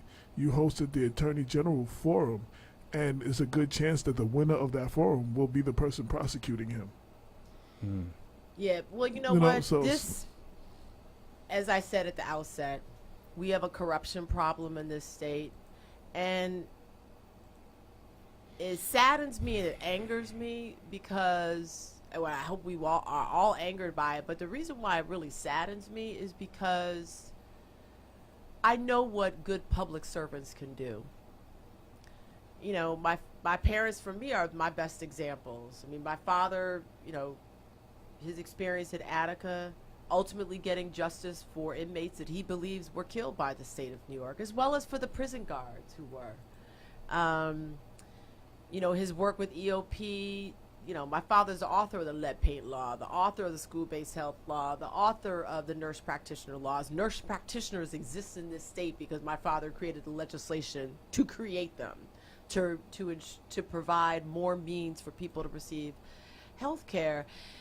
And so I know that public servants and elected officials in particular, if you've got a committed public servant, like I will be as Attorney General, who views their sole mission as doing justice and improving and transforming lives, working with the community, there's really nothing that can't be achieved. So when you have elected officials that conduct themselves in a way that is the antithesis of that really is a black mark on everybody else, that angers me and it saddens me, because you know what? It's another reason why young people, our best and our brightest, decide that they don't want to go into public service. We want our best and brightest in everything. Teachers, doctors, lawyers, in the communications space, law enforcement, firefighters, you name it. But we want our best and brightest. We want them in public service too. Right. And when they see things like this, when they see corrupt official after corrupt official, and even officials that may not necessarily be breaking the law, but are not holding themselves to the highest standard, you know, it's another reason for our best and our brightest to not even give public service a look. And we all lose out when that happens. And so we have got to fix this. And I know people have been talking about it a lot of times, for a long time, but I am not going to be playing around. I will investigate and I will prosecute corruption in this state, no matter where I find it. So anybody who's thinking about engaging in corrupt activity, you need to stop it right now. And just because so we when clear, I'm Attorney General on January 1, you're going to be on the wrong side of the law and on the wrong side of this fierce litigator. and just so, I was a very good lawyer representing women prisoners and clients across the state, and I'm going to be a very good lawyer as the next Attorney General of the state of New York. If everybody gets out and votes, believes in Eve, and votes 7A Leecia Eve for Attorney General. and just for the record, you're running on the Democratic Party. Oh, yes, but yes, it I'm won't- running it as a won't- Democrat. It yes. won't matter if you're a Democrat or a Republican if you're breaking the law. Oh, absolutely not. Oh, absolutely not. You could be the most beloved Democrat in the state, but if you're breaking the law, guess what? You are going to be held to account. You will be held to account. I asked that because of the national level, how, you know, there are Republicans that don't believe in what's going on with the president, but they're Republican and they're backing him, and they have the power to do something about it, but they're not because of the Well, party that's affiliation. why I said early on, because I know you have a lot of listeners that are not just in Westchester County. You may have listeners and viewers who are in other parts of the state, and you know there are a lot of congressional races in this state where the current member of Congress is a Republican, but where Democrats have a chance of winning that seat in November. New York could be pivotal in the entire country, could be pivotal in turning the House of Representatives from Republican to Democrat. And that is so important for so many reasons, a lot of legislative and policy reasons, but it's also important because it's the House of Representatives that prepares the articles of impeachment against the President of the United States. So, I mean, everybody's just got to get out to vote. I don't care where you are, if you're in Westchester, New York, anywhere in the state, anywhere in the nation. I mean, just exercise your right to vote and make your voices heard. I tell folks, listen, Donald Trump, there are no words to fully describe how I feel about him and what he is doing to this country, but we will get through this. I said that last week. We have gotten through slavery. We have gotten through lynchings. We have gotten through the worst of abuse in the civil rights movement, the voting rights movement, the women's movement, and the justice movement. And we will get through this. And the country survived the Civil War. And the country will survive, and we will be stronger for it. But we will get through this more quickly if people do exercise their most constitutional right. And for everybody out there who hates Donald Trump, right, and hates what he's doing to our country, let me tell you this. The reason I think, in part, why he's acting like he's acting, he's like acting like a quartered animal, right? The closer the Bob Mueller is getting to him, the more anxious he's getting, the more tweets he's doing, right? Because he knows he's about to go down. He knows he's about to go down. And so he's scared. The President of the United States is running scared. And he's running scared in part because he knows something that I know that I think a lot of your viewers and listeners do not know. And that is, you have no idea, listeners and viewers out there, you have no idea how powerful you are. You have no idea how powerful you are. I don't care if you don't have any money. I don't care if you're homeless. I don't care if you don't have a graduate degree or a high school diploma. if you are registered to vote, you are powerful. You are powerful. And that's why you need to exercise that power. And that's why he's so scared. But we need to exercise that power and vote. Some of our listeners have asked, and I do this with every candidate. So for people that are just seeing you for the first time, they're impressed. They want to know more about you. Yes. How, share your Go to my website, website. social media, Yes. all of that. www.leeciaeve.com. That's LeeciaEve.com. Leecia Eve. Check out my Facebook page. Check out a video. Google Leecia Eve in 1984. You'll see a very powerful video that talks about how crazy this president is. But on my watch, as the Attorney General, I'm going to protect and defend and empower all New Yorkers. But I'm on Facebook, I'm on Instagram, on Twitter. Check out my website. Would appreciate, any support your listeners could have. Provide, spread the word. But most important, get out and vote. I ask you to believe in Eve. Vote 7A Leecia Eve to be your next Attorney General. I will not let you down. I will not let you down. Thank you so much, Not a problem. AJ and Bob, for having me. It really has been an honor. And thank you again for all of you do to make sure that so many of us are educated and informed. Absolutely. And this is a cover of the September issue on the screen right there. The young lady on the right is Damon's daughter, the owner of that business. Oh, wow. And they fought, and she figured she didn't do anything wrong, and she was not going to leave so they could shut her down. And there was a standoff till 12:30 at night, and Wow. they fought, and Courageous young woman. and the news covered it and everything, and it brought her a lot of attention, a lot of free advertisement. Political elected officials, celebrities, including Jeff Redd, the singer from Mount Vernon, have gone to the shop. I'm going to the shop. I'm going to go to the shop. And posted pictures of them at the shop, that their support. Right. The county exec is coming through this week, buying like 5 dozen and giving it away to the seniors or something like that. Well, I love sweets. Yeah. I love sweets. So I'm going to go to the shop. Is it still open? Is it open right now, do you think? It should be. It's 8 Southwest, down the street from Grace Baptist Church, if you know what Grace Baptist Church is. Yes, I do. I'm sorry to interrupt. Can I Go ask a ahead. question? Yeah. Since our Democratic County Party leader and Commissioner Reggie Lafayette has joined us, at least was on air, one issue that has been raised recently regarding the issue of corruption throughout New York State is the laws that allow commissioners of the local board of elections to also simultaneously serve as party leaders, thus setting up a possible conflict of interest. I know that there's been discussion in the New York State Legislature for some time now about reforming it to create a clear division between the two, and hopefully to bring some of those conflicts of interest to an end. And I was wondering if you have any position on this particular arrangement that we have in New York, which I think tends to engender corruption. And if so, how would you? No, that's interesting. I've never been asked that question before. I don't, as a matter of principle, if there is an elections commissioner who also is a party activist and a leader, Well, the party chair, yes.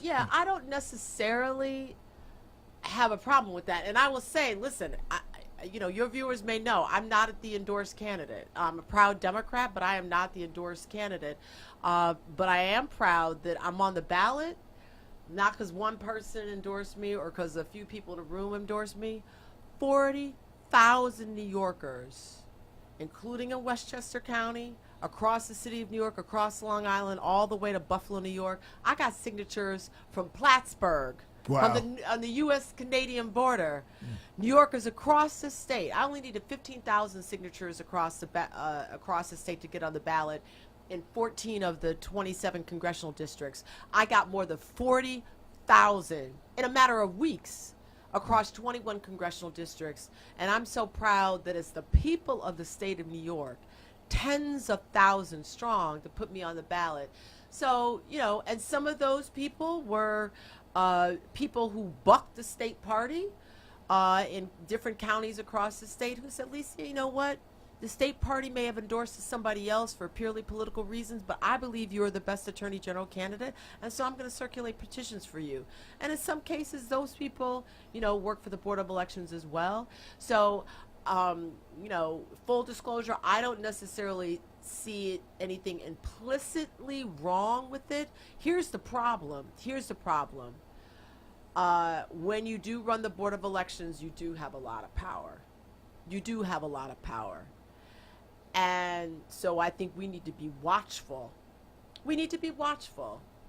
To make sure that power is not, abused. I personally have said it was a conflict of interest because the Board of Election Commissioner does what's best for the people, and the party chairman does what's best for the party, and that sometimes they are not always the same thing. So I thought, No, I understand so you what can't you're have. saying. So I understand what you're saying. I can't have one person fight himself. You know what Right, I'm saying? Like right. you know what I'm saying? If there's a problem, I go run tell the board commissioner that the chairperson did something wrong. I'm telling Reggie did this. Like, that doesn't work. But Right. I mean, personally, he's a cool dude, very knowledgeable. I have no problem. I just think in those incidences, there are times when it could be a conflict because those two roles sometimes oppose each other. Well, listen, I definitely understand your point, and I think at the end of the day, one of the reasons, frankly, why that issue was raised, my guess is because there is so much corruption generally. And corruption at all levels of government. Damon said there is a bill in the assembly. I don't know how far it's gone. To basically say separate, you got to pick. Yeah. You're either going to be the party chair or but the top elections and official, again, not both. and again, for full disclosure, I do say this about Reggie Lafayette, the Westchester chairman, but it's not just the Democrat, the Republican. Oh, the Republican, right. no, Right. but the Republican Doug Colte, Right. the chairman, is also the Board of Election Commissioner for the Republicans. So Right. it's not a him thing. I just think the two As titles, a matter of principle. the two titles, no matter what party it is, one is job to do what's best for the people, and one is job to do what's best for the party, and those two things don't always align. Right. And Well, I it will was just take in I will that take a look situation. at that bill. Listen, I'm smart enough and secure enough, as I said earlier, to acknowledge what I know and what I don't know. I wasn't familiar with that bill, but I will take a look at it. But thank you so much for the question. Because at the end of the day, people do need to have faith, not just in their criminal justice system, but in our voting laws. And, this is another area where I worked on with Hillary. I crafted legislation that the New York Times editorializes the gold standard for election reform.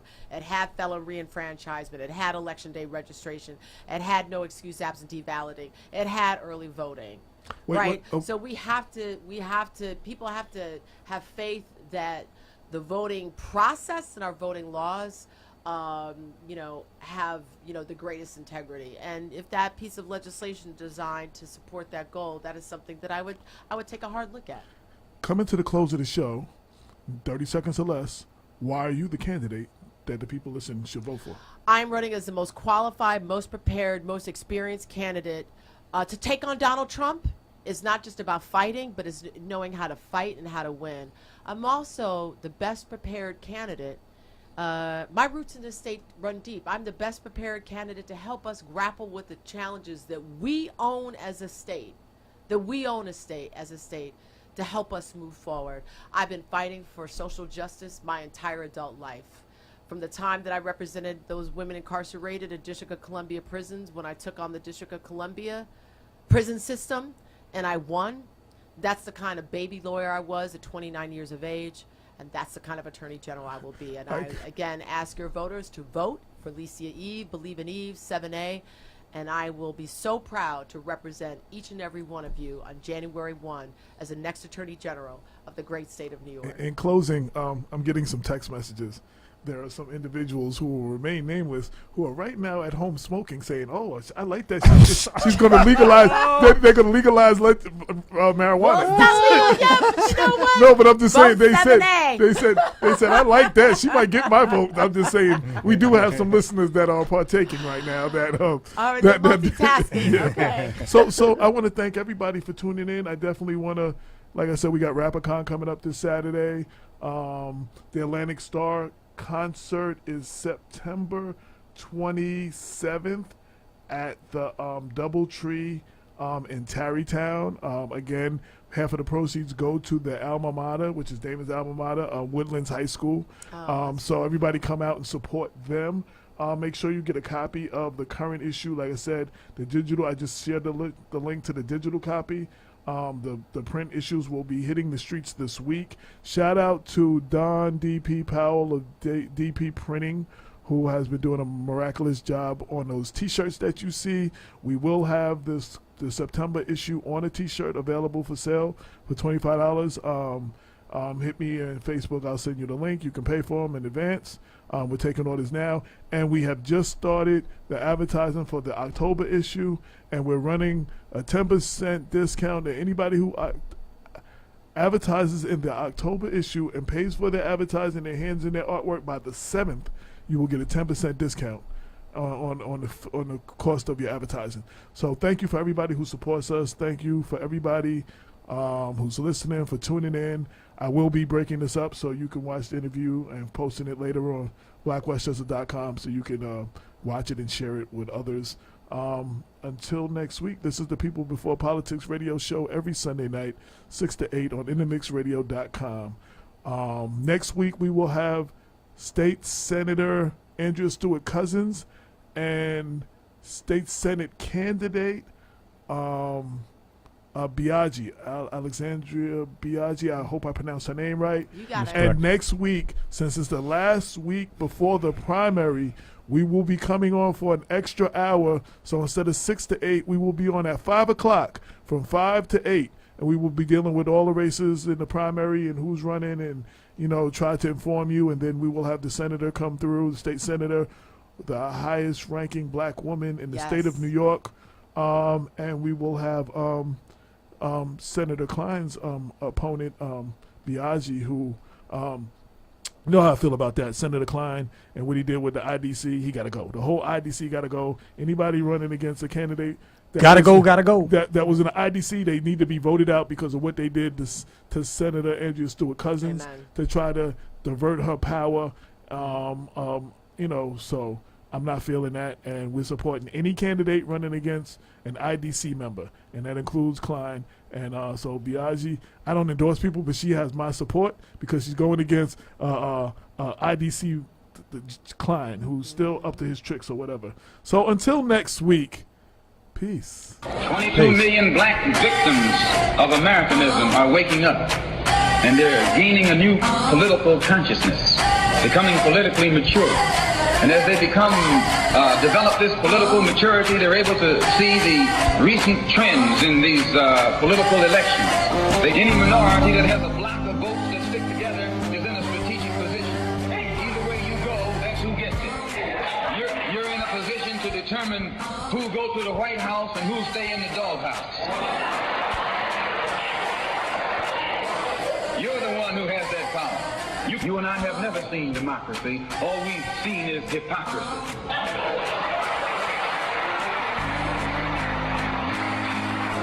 When we open our eyes today and look around America, we see America not through the eyes of someone who has enjoyed the fruits of Americanism. We see America through the eyes of someone who has been the victim of Americanism. We don't see any American dream. We've experienced only the American nightmare. We haven't benefited from America's democracy. We've only suffered from America's hypocrisy. And the generation that's coming up now can see it and are not afraid to say it. And are not afraid to say it. And are not afraid to say it. And are not afraid to say it. And are not afraid to say it. And are not afraid to say it. And are not afraid to say it. And are not afraid to say it. And are not afraid to say it.